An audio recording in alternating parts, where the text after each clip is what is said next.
ನಮಸ್ಕಾರ ಸ್ನೇಹಿತರೆ, ನಮ್ಮ ಮೈಥಾಲಜಿ ಮೀಟ್ಸ್ ಮೀ ಚಾನೆಲ್ಗೆ ತಮಗೆಲ್ಲರಿಗೂ ಸ್ವಾಗತ. ಈಗ ನಾವು ತಿಳಿಸುವ ಮಾಹಿತಿ ಪರಿಶೀಲಿಸಿರುವುದು ಭಗವದ್ಗೀತೆ ಜೀವಂತ ರೂಪ.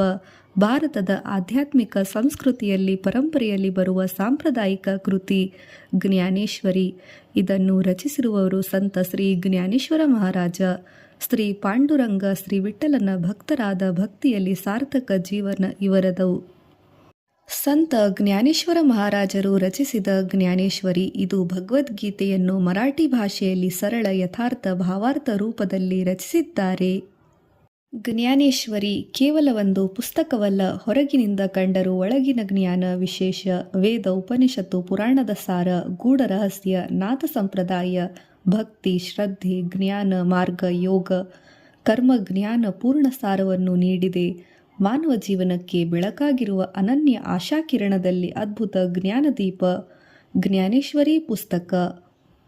ಈಗ ನಾವು ಜ್ಞಾನೇಶ್ವರರ ಜೀವನ, ಜ್ಞಾನೇಶ್ವರಿ ಗ್ರಂಥದ ರಚನೆ, 18 ಅಧ್ಯಾಯಗಳ ಭಗವದ್ಗೀತೆಯ ಗಹನ ಜ್ಞಾನ ಸಾರ, ವೇದ ಉಪನಿಷತ್ತಿನ ಸಂಬಂಧ ರಹಸ್ಯ, ನೈತಿಕ, ಸಾಂಪ್ರದಾಯಿಕ, ಸಾಂಸ್ಕೃತಿಕ, ಧಾರ್ಮಿಕ ಮೌಲ್ಯಗಳನ್ನು ಎಲ್ಲವನ್ನು ಸವಿಸ್ತಾರವಾಗಿ ಸಂಪೂರ್ಣವಾಗಿ ತಿಳಿಯೋಣ. ಶ್ರದ್ಧೆಯಿಂದ ಕೇಳಿದರೆ ಪಾಪನಾಶ, ಪುಣ್ಯವೃದ್ಧಿ, ನಮ್ಮೆಲ್ಲರ ಜೀವನದಲ್ಲಿ ಜ್ಞಾನದ ಬೆಳಕು ಹರಡಲಿದೆ. ಸಂತ ಜ್ಞಾನೇಶ್ವರ ಮಹಾರಾಜ ದಿವ್ಯ ಜೀವನ. ಜ್ಞಾನೇಶ್ವರರು ಕ್ರಿಸ್ತಶಕ 1275 ಅಲೌಕಿಕ ಜ್ಞಾನಶಕ್ತಿಯೊಂದಿಗೆ ಭೂಮಿಯಲ್ಲಿ ಜನಿಸಿದರು. ಅವರ ತಂದೆ ತಾಯಿ ಯೋಗ ಮಾರ್ಗದಲ್ಲಿ ನಾಥ ಸಂಪ್ರದಾಯಕ್ಕೆ ಸೇರಿದರು ಎಂದು ಹೇಳಲಾಗಿದೆ. ಹೀಗಾಗಿ ಸಾಮಾಜಿಕ ವಿರೋಧ ಹಾಗೂ ಅನೇಕ ಸಂಕಷ್ಟಗಳ ಮಧ್ಯೆಯಲ್ಲೂ ಜ್ಞಾನೇಶ್ವರರು ಅವರ ಸಹೋದರ ಸಹೋದರಿ ನಿವೃತ್ತಿನಾಥ, ಸೋಪಾನದೇವ, ಮುಕ್ತಾಬಾಯಿ ನಾಲ್ವರು 4 ವೇದದ ರೂಪ, ಜ್ಞಾನ, ಭಕ್ತಿ, ಸೇವೆ, ಶ್ರದ್ಧೆ ಎಂದು 4 ಶಕ್ತಿ ಪ್ರತೀಕಗಳಾಗಿದ್ದರು. ಜ್ಞಾನೇಶ್ವರರ ಬಾಲ್ಯದಲ್ಲಿ ಅವರು ವೇದಶಾಸ್ತ್ರಗಳನ್ನು ಕೇಳಿದಂತೆ ಅರ್ಥ ಮಾಡಿಕೊಳ್ಳುವ ಶಕ್ತಿ ಅವರಲ್ಲಿ ಇತ್ತು. ಉಪನಿಷತ್ತಿನ ತತ್ವವನ್ನು ವಿವರಿಸುವ ಸಾಮರ್ಥ್ಯವನ್ನು ಹೊಂದಿದ್ದರು. ಸನ್ಯಾಸಿಗಳ ಜ್ಞಾನ, ವೈದಿಕ ಕರುಣೆಯ ದೃಷ್ಟಿ ಇವೆಲ್ಲವನ್ನು ಪಡೆದಿದ್ದರು. ಜ್ಞಾನೇಶ್ವರರ ಪ್ರಕಾರ ಧರ್ಮ ಎಂದರೆ ದಯೆ, ಅಹಿಂಸೆ. ಅಹಿಂಸೆಯೇ ಪರಮೋ ಧರ್ಮ ಎಂದರೆ ಯಾರಿಗೂ ಕಷ್ಟ ದುಃಖ ನೀಡಬಾರದು. ಯಾರಾದರೂ ಕಷ್ಟ ದುಃಖದಲ್ಲಿ ಇದ್ದರೆ ಅವರಿಗೆ ಸಾಧ್ಯವಾದರೆ ಅದಕ್ಕೆ ಸಹಾಯ ಮಾಡಬೇಕು. ಜ್ಞಾನದೇವರು 15ನೇ ವಯಸ್ಸಿನಲ್ಲಿ ಜ್ಞಾನೇಶ್ವರಿ ಎಂಬ ಭಗವದ್ಗೀತೆಯ ಸಾರ ರಚಿಸಿದ್ದರು. ಇದು ಮಾನವ ಜೀವನಕ್ಕೆ ಅತ್ಯುತ್ತಮ ಪಾಠವನ್ನು ನೀಡಿದೆ.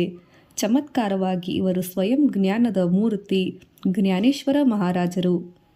ಜ್ಞಾನೇಶ್ವರಿ ಎಂದರೇನು? ಜ್ಞಾನೇಶ್ವರಿ ಎಂದರೆ ಭಗವದ್ಗೀತೆಯ ಅತ್ಯಂತ ಸುಂದರ ಸರಳ ಭಾವಾರ್ಥ, ಯಾರಿಗೂ ಅರ್ಥವಾಗುವ ಸರಳ ಯಥಾರ್ಥ ಪೀಠಿಕೆ ಗ್ರಂಥ, ಹೃದಯ ಸ್ಪರ್ಶಿ ವ್ಯಾಖ್ಯಾನವಾಗಿದೆ. ಇದು ಮಾನವ ಬುದ್ಧಿಗೆ ಮೀರಿದ ಚಮತ್ಕಾರ. ಇದನ್ನು ಭಾವಾರ್ಥ ದೀಪಿಕಾ ಎಂದು ಸಹ ಕರೆಯುತ್ತಾರೆ. ಗೀತೆಯ ಪ್ರತಿಯೊಂದು ಶ್ಲೋಕ ಅದರ ಅರ್ಥವಿದೆ. ಉಪನಿಷತ್ತಿನ ತತ್ವದ ಸಾರ, ವೇದಗಳ ಸಾರ, ಶ್ರೀಕೃಷ್ಣನ ಯೋಗ ಜ್ಞಾನ ಮೂಲ ಸ್ವರೂಪ, ಜೀವನದ ನಿಜವಾದ ಸತ್ಯ, ಧರ್ಮ ಅಧರ್ಮದ ವ್ಯತ್ಯಾಸ, ಜನನ ಮರಣದಿಂದ ಬ್ರಹ್ಮತತ್ವದ ಅರಿಯುವ ಮಾರ್ಗ, ದಾರಿ ಜ್ಞಾನೇಶ್ವರಿಯಾಗಿದೆ. ಹೀಗೆ ಎಲ್ಲವನ್ನು ಸಾಮಾನ್ಯ ಜನರಿಗೆ ಅರ್ಥವಾಗುವಂತೆ ರಚಿಸಿದ ಗ್ರಂಥ ಜ್ಞಾನೇಶ್ವರಿ. ಅದೆಷ್ಟು ಆಳವಾಗಿದೆಯೋ ಸಮುದ್ರದ ಆಳವು ಸಾಟಿ. ಜ್ಞಾನದಲ್ಲಿ ಜ್ಞಾನೇಶ್ವರಿ ಗ್ರಂಥದ ಜ್ಞಾನ ಅಷ್ಟೇ ಸೂಕ್ಷ್ಮ ಸರಳ ರೂಪವಾಗಿದೆ. ಜ್ಞಾನೇಶ್ವರಿ ಮತ್ತು ವೇದ ಉಪನಿಷತ್ತಿನಗಳ ಸಂಬಂಧ. ಜ್ಞಾನೇಶ್ವರಿ ಕೇವಲ ವ್ಯಾಖ್ಯಾನವಲ್ಲ, ಇದು ಶುದ್ಧವಾದ ವೇದಾಂತ ಜ್ಞಾನದಲ್ಲಿ ಸಮಸ್ತ ಜ್ಞಾನದ ಸಾರ. ಇದರಲ್ಲೊಂದು ಸೂಕ್ಷ್ಮ ರಹಸ್ಯಗಳಿವೆ. ಋಗ್ವೇದದ ಸತ್ಯಪ್ರಕಾಶ, ಯಜುರ್ವೇದದ ಕರ್ಮತತ್ವ, ಸಾಮವೇದದ ಭಕ್ತಿಸಾರ, ಅಥರ್ವ ವೇದದ ಧ್ಯಾನ, ಮನಃಶಾಂತಿ ಶಾಸ್ತ್ರ, ಮನಃಶಾಸ್ತ್ರ ಇವೆಲ್ಲವನ್ನು ಜ್ಞಾನೇಶ್ವರಿ ಮರಾಠಿ ಭಾಷೆಯಲ್ಲಿ, ಕನ್ನಡ, ಹಿಂದಿ ಭಾಷೆಯಲ್ಲಿ ಮಧುರವಾಗಿ ಭಾವಾರ್ಥ ಅರ್ಥವನ್ನು ಭಗವದ್ಗೀತೆಯ ಸಾರವಾಗಿದೆ. ಕಠೋಪನಿಷತ್ತಿನಲ್ಲಿ ಬರುವ ಆತ್ಮ ಅನಾತ್ಮ ವ್ಯಾಖ್ಯಾನ, ಛಾಂದೋಗ್ಯದಲ್ಲಿ ತತ್ವಮಸಿ, ಈಶಾವಾಸ್ಯದಲ್ಲಿ ಓಂ ಪೂರ್ಣಮದ, ಮುಂಡಕೋಪನಿಷತ್ತಿನಲ್ಲಿ ಜ್ಞಾನಾಗ್ನಿ, ಎಲ್ಲ ಉಪನಿಷತ್ತಿನ ಸಾಕ್ಷಾತ್ಕಾರವನ್ನು ಜ್ಞಾನೇಶ್ವರರು ಓವಿಯಲ್ಲಿ ತುಂಬಿದ್ದಾರೆ. ಗೀತೆಯ 18 ಅಧ್ಯಾಯಗಳು ಜ್ಞಾನೇಶ್ವರರ ಮೂಲಕ ಇಲ್ಲಿ ವಿವರಣೆಯಾಗಿದೆ. ಅಧ್ಯಾಯ 1 ಅರ್ಜುನ ವಿಷಾದ ಯೋಗ. ಜೀವನದ ಮೊದಲ ಅಧ್ಯಾಯವೆಂದರೆ ಸಂಕಟ. ಅರ್ಜುನನ ಮೂಲಕ ವಿಷಾದ, ದುಃಖ, ಮನಸ್ಸಿನ ಕಳವಳ, ಹಾನಿ. ಜ್ಞಾನೇಶ್ವರರು ಮನಸ್ಸಿನ ದುಃಖವನ್ನು ಹೋಲಿಸಿದ್ದಾರೆ. ಮಾನವನ ಜ್ಞಾನ ಪ್ರಾಪ್ತಿಗೆ ಮುನ್ನ ವಿಷಾದ ಅನುಭವಿಸಲೇಬೇಕು.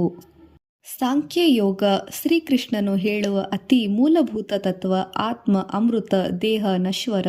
ಜ್ಞಾನೇಶ್ವರರ ಪ್ರಸಿದ್ಧ ಓವಿ ಜೀವನವೆಂಬ ದೀಪಕ ಮರಣದ ಗಾಳಿ ತಟ್ಟದು. ಆತ್ಮವೆಂಬ ಸ್ವಯಂ ಸಾಮರ್ಥ್ಯ ಆತ್ಮ ಪರಮಾತ್ಮನ ಅಂಶವಾಗಿದೆ. ಅಧ್ಯಾಯ 3 ಕರ್ಮಯೋಗ ಕರ್ಮದಿಂದ ಪರಿಹಾರ ಕರ್ಮದಿಂದ ವಿಮೋಚನೆ.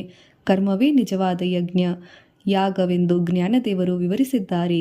ಜ್ಞಾನ ಕರ್ಮ ಸನ್ಯಾಸ ಯೋಗ. ಜ್ಞಾನವೆಂದರೆ ಅಂತಃಕರಣದ ಅಗ್ನಿ. ಈ ಜ್ಞಾನಾಗ್ನಿ ಎಲ್ಲ ಕರ್ಮದ ಬಂಧನವನ್ನು ಕರಗಿಸುತ್ತದೆ. ಅಧ್ಯಾಯ 5 ಸನ್ಯಾಸ ಯೋಗ ವಸ್ತ್ರ ಧರಿಸುವುದೇ ಸನ್ಯಾಸವಲ್ಲ, ಅಂತರಂಗದ ಅಹಂಕಾರದ ತ್ಯಾಗವೇ ನಿಜವಾದ ಸನ್ಯಾಸ. ದೇಹವನ್ನು ವಸ್ತ್ರ ಆದರೆ ಆತ್ಮ ಅಮರ. ಧ್ಯಾನ ಯೋಗ 6ನೇ ಅಧ್ಯಾಯ ಮನಸ್ಸನ್ನು ಜ್ಞಾನೇಶ್ವರರು ಕುದುರೆಯಂತೆ ಓಡುವ ಹಾಗೆ ಎಂದು ಬಿಂಬಿಸಿದ್ದಾರೆ. ಅದನ್ನು ಧ್ಯಾನದಿಂದ ಸಂಪೂರ್ಣವಾಗಿ ಹಿತದಲ್ಲಿ ಇಟ್ಟುಕೊಳ್ಳಬೇಕು. ಜ್ಞಾನ ವಿಜ್ಞಾನ ಯೋಗ ಪರಮಾತ್ಮನ ರೂಪಶಕ್ತಿ ಕಾರ್ಯ ಎಲ್ಲವನ್ನು ಶ್ರೀಕೃಷ್ಣ ಅರ್ಜುನನಿಗೆ ವಿವರಿಸುತ್ತಾರೆ. ಹೀಗೆ ಜ್ಞಾನೇಶ್ವರರು ಇದನ್ನು ಅನಂತ ಸಾಗರವೆಂದು ಹೋಲಿಸಿದ್ದಾರೆ. ಏಕೆಂದರೆ ಜ್ಞಾನ ಅನಂತ, ಅದರ ಸಾರ ವಿಸ್ತಾರ ಅಮೂಲ್ಯವಾಗಿದೆ. ಅಕ್ಷರ ಬ್ರಹ್ಮ ಯೋಗ ಮರಣದ ನಂತರ ಪಯಣ ಬ್ರಹ್ಮಸ್ವರೂಪ. ಜ್ಞಾನೇಶ್ವರರು ಮರಣವನ್ನು ಬಾಗಿಲು ಎಂದು ಹೋಲಿಸಿದ್ದಾರೆ. ಕಾರಣ ಈ ದ್ವಾರದಿಂದ ನಮ್ಮ ಮುಂದಿನ ಆಶೆ ಆಕಾಂಕ್ಷೆ ಕನಸನ್ನು ಮುಂದಿನ ಜನ್ಮದಲ್ಲಿ ಪಡೆಯುವ ಮಾರ್ಗವಾಗಿದೆ. ರಾಜವಿದ್ಯಾ ರಾಜಗುಹ್ಯ ಯೋಗ ಇದು ಅತ್ಯಂತ ಪಾವನವಾದ ಜ್ಞಾನ. ಭಗವಂತನ ಸರ್ವವ್ಯಾಪಕತೆ ಕೃಪೆ ಮಾಡಿ ನೀಡಿದ ಜ್ಞಾನ ರಹಸ್ಯಗಳು. ಜ್ಞಾನೇಶ್ವರರು ಇದನ್ನು ಗೀತೆಯ ಹೃದಯ ಭಾಗ ಎಂದು ಕರೆದಿದ್ದಾರೆ. ಇದರಲ್ಲಿ ಭಗವಂತನ ಸರ್ವವ್ಯಾಪಕತೆ ಸರ್ವ ಸಾಮರ್ಥ್ಯತೆ ಎಂದು ವಿವರಿಸಲಾಗಿದೆ. 10ನೇ ಅಧ್ಯಾಯ ವಿಭೂತಿ ಯೋಗ ಶ್ರೀಕೃಷ್ಣನು ಹೇಳುವ ದಿವ್ಯ ರೂಪಗಳು ಬೆಳಕಿನ ಬೆಳಕು, ಜ್ಞಾನದಲ್ಲಿ ಜ್ಞಾನ ಹಾಗೂ ಜೀವನದಲ್ಲಿ ಜೀವ ನೀಡುವ ಪರಮಾತ್ಮನ ವೇದ ಪುರಾಣ ಎಲ್ಲದರಲ್ಲಿಯೂ ಸಾರವಾದ ಭಗವಂತ ಎಂದು ವಿವರಿಸಿದೆ. 11ನೇ ಅಧ್ಯಾಯ ವಿಶ್ವರೂಪ ದರ್ಶನ ಯೋಗ ಶ್ರೀಕೃಷ್ಣನು ಅರ್ಜುನನಿಗೆ ದಿವ್ಯ ಚಕ್ಷು ನೀಡಿದರು. ಆಗ ಅವನಿಗೆ ಭಗವಂತನ ವಿಶ್ವರೂಪ ದರ್ಶನವನ್ನು ಪಡೆಯುವ ಸಾಮರ್ಥ್ಯ ಹೊಂದಿದನು. ಜ್ಞಾನೇಶ್ವರು ಇದನ್ನು ಲಕ್ಷ ಸೂರ್ಯ ಚಂದ್ರಗಳ ಏಕಕಾಲಕ್ಕೆ ಉದಯವಾಗುವ ಬೆಳಕಿನ ಕಿರಣಗಳಿಗೆ ಬೆಳಕನ್ನು ಹೋಲಿಸಿದ್ದಾರೆ. ಭಕ್ತಿ ಯೋಗ ಭಕ್ತಿ ಎಂದರೆ ಹೃದಯದ ಶುದ್ಧತೆ, ಅಂತರಂಗದ ನಿರ್ಮಲತೆ, ಪರಿಶುದ್ಧತೆ ಬಗೆಗಿನ ಮಹತ್ವದ ವಿವರಣೆ ನೀಡಲಾಗಿದೆ. ಇಲ್ಲಿ ಭಾವ ಭಕ್ತಿಗೆ ಪ್ರಾಮುಖ್ಯತೆ ನೀಡಿದೆ. ಉದಾಹರಣೆಗೆ ಗಜೇಂದ್ರ ಮೋಕ್ಷ, ಅಜಾಮಿಳ, ಶಬರಿ, ಜಟಾಯು ಮುಂತಾದವರು. ಕ್ಷೇತ್ರಜ್ಞ ಯೋಗ ದೇಹ ಮತ್ತು ಮನಸ್ಸು ಅದರಲ್ಲಿರುವ ಆತ್ಮ ಕ್ಷೇತ್ರಜ್ಞ. ಕ್ಷೇತ್ರ ಎಂದರೆ ಹೊರಗಿನ ಕಣ್ಣಿನಿಂದ ನೋಡುವ ದೃಶ್ಯವಾಗಿದೆ. ಜ್ಞಾನೇಶ್ವರರು ಮನಸ್ಸನ್ನು ಶ್ರೀಕೃಷ್ಣನು ಓಡಿಸುವ ಸಾರಥಿ ರಥಕ್ಕೆ ಹೋಲಿಸಿದ್ದಾರೆ. 14ನೇದು ಗುಣತ್ರಯ ಯೋಗ ವಿಭಾಗ ಯೋಗ ಸತ್ವ ರಜ ತಮಸ್ಸು ಈ ಮೂರುಗಳ ಸಮಸ್ತ ಜೀವಿ ಮಾತ್ರಗಳಲ್ಲಿ ಎಲ್ಲೆಡೆಯೂ ಮಾನವನ ಬದುಕನ್ನು ನಿರ್ಮಾಣ ಮಾಡುವಲ್ಲಿ ಸಹಾಯಕವಾಗಿದೆ. 15ನೇದು ಪುರುಷೋತ್ತಮ ವಿಭಾಗ ಯೋಗ ಜೀವ ಎಂದರೆ ಕ್ಷರ, ಈಶ್ವರ ಎಂದರೆ ಅಕ್ಷರ. ಇಲ್ಲಿ ಶ್ರೀಕೃಷ್ಣ, ಇಲ್ಲಿ ದೇವೋತ್ತಮ ಪುರುಷ ತತ್ವ, ಅದ್ಭುತವಾದ ದೈವೀಯ ತತ್ವ. ಅರ್ಜುನ ಮನುಷ್ಯ ರೂಪದಲ್ಲಿ ಮಾಯೆಯಿಂದ ಹೊರಬರಲು ಸಾಹಸ ಪ್ರಯತ್ನ ಮಾಡುತ್ತಿರುವ ದೃಶ್ಯ. ಹೀಗೆ ಭಗವಂತನ ಶರಣಾಗತಿಯಿಂದ ಹೊರಬರುವ ಪ್ರಯತ್ನ ಅರ್ಜುನದು. ಭಗವದ್ಗೀತೆಯ ಸಾರ. ದೇವಾಸುರ ಸಂಪತ್ ವಿಭಾಗ ಯೋಗ ದೈವಿ ಗುಣ, ಸತ್ವಗುಣ, ಪ್ರೀತಿ, ತ್ಯಾಗ, ಸೇವೆ. ಅಸುರಗುಣ, ರಜಗುಣ, ದ್ವೇಷ, ಕ್ರೋಧ, ಮಮಕಾರ. ಮಾನವ ಎರಡರ ಮಧ್ಯೆ ನಿಲ್ಲುತ್ತಾರೆ. ಹೀಗೆ ಈ ರೀತಿ ದೇವಾಸುರ ಸಂಪತ್ ಗುಣಗಳ ಮಿಶ್ರಣವಾಗಿದೆ. 17ನೇಯದ್ದು ಶ್ರದ್ಧಾತ್ರಯ ವಿಭಾಗ ಯೋಗ ಶ್ರದ್ಧೆಯೇ ಮಾನವನ ಗುಣಗಳನ್ನು ಉನ್ನತಕ್ಕೆ ಏರುವ ಸಮಾಜವನ್ನು ಉತ್ತಮವನ್ನು ನಿರ್ಮಿಸುತ್ತದೆ. ಏನು ತಿನ್ನುತ್ತೇವೆ, ಏನು ಮಾತನಾಡುತ್ತೇವೆ ಎಲ್ಲವನ್ನೂ ನಮ್ಮ ಸುತ್ತಮುತ್ತಲಿನ ಪರಿಸರದ ಮೇಲೆ ಆಶ್ರಿತವಾಗಿದೆ. ಎಲ್ಲವೂ ಶ್ರದ್ಧೆಯಿಂದ ಬದಲಾಗುತ್ತದೆ. ಇದನ್ನು ಪರಿವರ್ತನೆಯ ದಾರಿಯಾಗಿದೆ. 18ನೇದು ಮೋಕ್ಷ ಸನ್ಯಾಸ ಯೋಗ ಪರಮಸಾರ ಶ್ರೀಕೃಷ್ಣನು ಹೇಳುವ ಅಂತಿಮ ವಾಕ್ಯ. ಇದನ್ನು ಮಾಸಿಮಂಕಂ ಎಂದರೆ ನನ್ನಲ್ಲಿ ಸಮರ್ಪಿಸುವ ಶರಣಾಗತಿ. ಭಗವಂತ ನನ್ನನ್ನು ನೀನೇ ಸಂರಕ್ಷಿಸು ಎಂಬ ಮನಸ್ಸಿನಲ್ಲಿ ದೃಢ ಸಂಕಲ್ಪ ನಿಶ್ಚಿತ ಭಾವ ಇರಬೇಕು. ಜ್ಞಾನೇಶ್ವರರು ಇದನ್ನು ಜೀವನದ ದೀಪ ಎಂದು ಹೋಲಿಸಿದ್ದಾರೆ.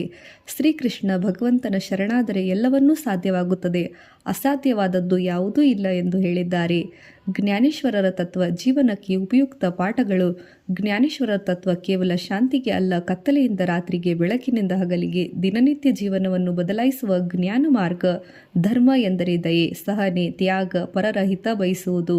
ಕರ್ಮ ಎಂದರೆ ಕ್ರಿಯೆ, ಕರ್ಮವನ್ನು ಮಾಡುವಾಗ ಫಲದ ಇಚ್ಛೆಯನ್ನು ಬಿಡಬೇಕು.